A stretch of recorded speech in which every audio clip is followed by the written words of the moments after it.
Welcome back to Between Bells, everyone. In the Fox series Call Me Cat, Mayim Bialik plays a single and sassy owner of a cat cafe in Louisville, Kentucky, where she tackles her love life, business, and of course, cats. Take a look.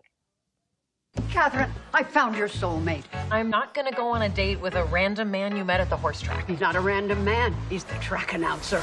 And I'm going on a date with a track announcer because I said yes to my mother, and taking the lead is hell must have frozen over.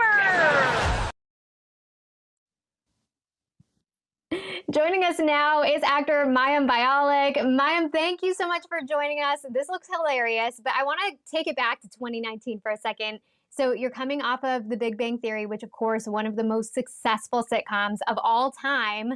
What were you looking for in your next project, and why Call Me Cat? I was looking for any job. Honestly, Jim Parsons from The Big Bang Theory, his production company had the rights to Miranda, which is a BBC show about a very unusual woman, and he wanted to adapt it for an American audience. And he said, if anyone can pull off annoying but also adorable, I think it's you. So that's how I got involved with Call Me Cat. I love the relatable actor response. It's like, I just wanted a job and I don't want to go back to like waiting tables. We're going to talk more about that though, because you have a crazy background besides, that stereotypical. So how does your love of cats come alive on screen? Well, gosh, it's really awesome that I get to play with cats all day at work and come home and then deal with my own cats who definitely smell the other cats on me. So it was an idea by our showrunner, Darlene Hunt, to have this show set in a cat cafe. And it's been really fun. And very fittingly, you guys have partnered with Purina. So tell us more about that partnership. Well, Pro Plan Live Clear is the first and only cat food that reduces the major cat allergen that people are sensitive to. So a lot of people think that what they're sensitive to is like cat hair, but it's actually, they lick themselves all the time. And there's a protein that is actually what people are sensitive to. So this literally is like something that I would have dreamed up, but it does exist. They've been working on it for 10 years. This is a food that neutralizes that protein in the cat's mouth, doesn't hurt the cat. The food is still nutritious and my cats love it. And with 3 weeks of feeding it regularly, you get an almost 50% reduction in that major allergen, which is called FeLD1. So you can learn more at proplanliveclear.com. I've taken what's called the Live Clear Challenge, which is to start using this, and hopefully my boyfriend, who typically cannot be in my house for more than 15 minutes when he's in town, hopefully we'll be able to be in my house for more than 15 minutes at a time. So it's a real life changer for us. So interesting. I have one more question about cats before we move on. During the pandemic, pets getting used to us being at home. Is that the case in your house? And how do you think they're going to adjust once you're like heading back into the world, hopefully as we reopen here?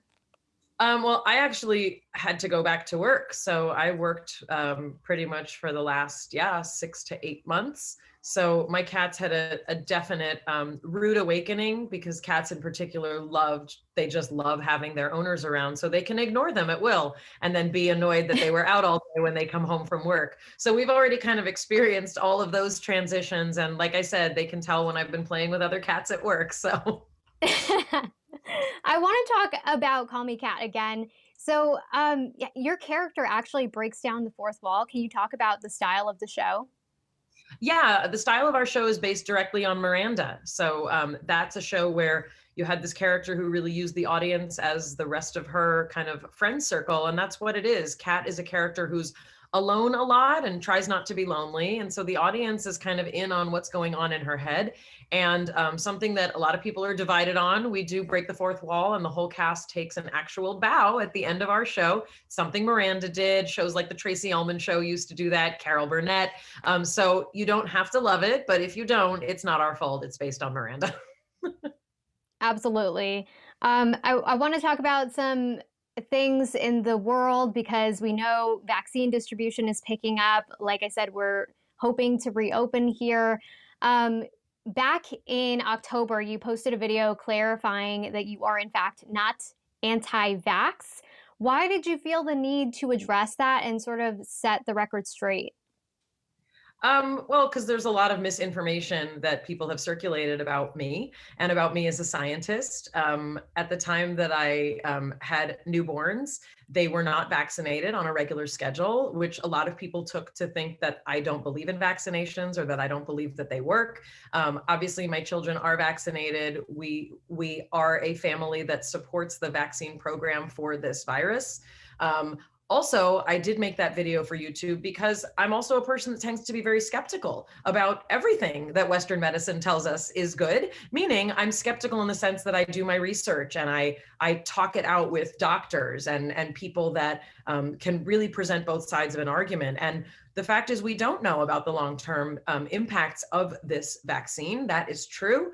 And also, in order to get to herd immunity as soon as possible, I got the vaccine. And that's something I decided to share about because there's been, as I said, a lot of misinformation about me. And what happens on the internet is one person says something and then it gets spread. And it's like a game of telephone that you really can't control. So my YouTube channel, which is also where my mental health podcast is sort of the place that I use to talk about those kinds of issues.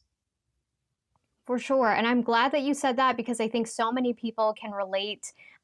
You do have, as we mentioned, a PhD in neuroscience, and you talked about your podcast. How do you think the pandemic is impacting our mental health? Well, I mean, there's been many really significant reports. I think the impacts of this past year are going to go on for quite some time.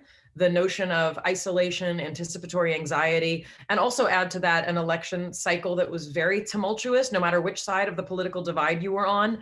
Black Lives Matter, bringing the country rightfully to its knees, and discussions of systemic racism and systemic injustice. And those things all contribute to how we view the news, how we view where we are and where we're going. It's very, very stressful. And people who have even never struggled with mental health challenges are experiencing things for the first time. And for those of us like me who have always lived with them, definitely intensified. And I'm grateful I have a vocabulary for it. But that's why I started my podcast, is because a lot of people don't even know what they're experiencing.